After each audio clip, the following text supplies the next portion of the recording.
আজকে আমি বানাচ্ছি এগ তড়কা। তাই প্রথমে তড়কার ডালটাকে ভালো করে ধুয়ে নিয়ে প্রেসার কুকারে ডাল দিয়ে তাতে পরিমাণ মতন জল, নুন আর সামান্য একটু হলুদ দিয়ে 5 থেকে 6টা সিটি মেরে ডালটা ভালো করে সেদ্ধ করে নেব।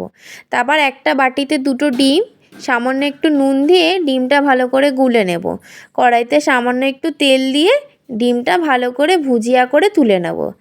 ওই কড়াইতে আবারও একটু তেল দিয়ে তাতে রসুন কুচি, আদা কুচি, পেঁয়াজ কুচো, লঙ্কা কুচো দিয়ে ভালো করে লাল লাল করে ভেজে নেব। ভাজা হয়ে গেলে তাতে আমি কুচোনো টমেটোটা দিয়ে দেবো।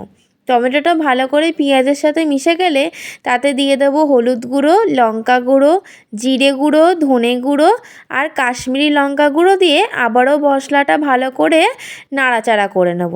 তাতে দিয়ে দেবো সামান্য একটু কাসৌরি মেথি। কাসৌরি মেথি দিয়ে আবারও একটু মশলাটা মিশিয়ে নিয়ে তাতে সেদ্ধ করা তড়কার ডালটা দিয়ে দেবো।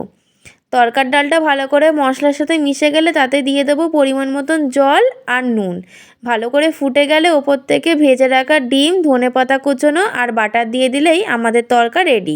ভিডিওটি ভালো লাগলে লাইক, শেয়ার অ্যান্ড চ্যানেলটিকে সাবস্ক্রাইব করে দেবেন।